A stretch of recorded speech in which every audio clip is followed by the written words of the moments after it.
Pemerintah Kota Banjarmasin meminta guru honorer di Banjarmasin kada cemas dengan adanya rencana penghapusan tenaga honorer oleh pemerintah pusat.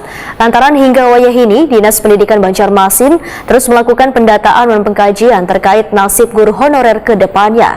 Kada menutup kemungkinan pelaksanaan penerimaan P3K bisa kembali dibuka di Banjarmasin. Wan guru honor akan menjadi prioritas. Pemerintah Kota Banjarmasin meminta guru honorer di Banjarmasin kada cemas dengan adanya rencana penghapusan tenaga honorer oleh pemerintah pusat lantaran hingga wayah ini Dinas Pendidikan Banjarmasin terus melakukan pendataan dan pengkajian terkait nasib guru honorer ke depannya.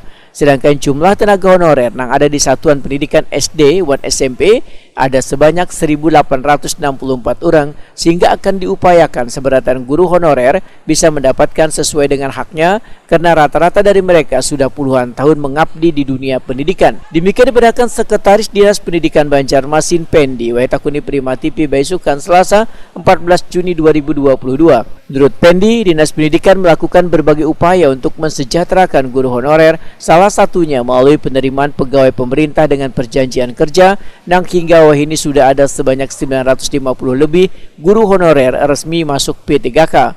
Walaupun penerimaan tersebut belum memenuhi target dari kota yang disediakan oleh pemerintah kota, yaitu lebih dari 1.300 orang.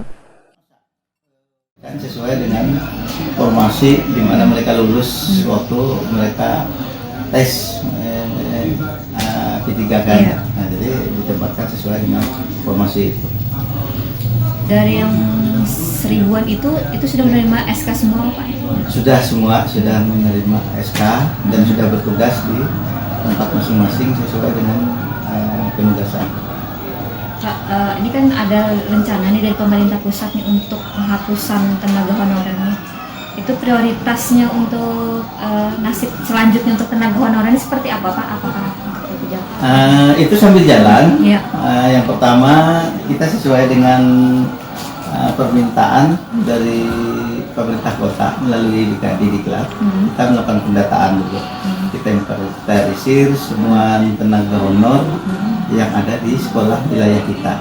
Jadi baik itu yang di PAUD, SD maupun SMP kita inventarisir. Nanti jumlahnya berapa sesuai dengan tingkatan sekolahnya. Nah, karena untuk kebijakannya kita tunggu, mungkin ada juknis petunjuk teknis pelaksanaan berikutnya seperti apa. Nah, kita mengikuti ya. Ini kan saat ini suruh pendata, kita data. Nah, karena dari data itu mungkin kelihatan jumlahnya berapa. Nah, berarti itulah kebutuhan yang dibutuhkan. Pendi menambahkan, kada menutup kemungkinan pelaksanaan penerimaan P3K bisa kembali dibuka di Banjarmasin, wan guru honor akan menjadi prioritas.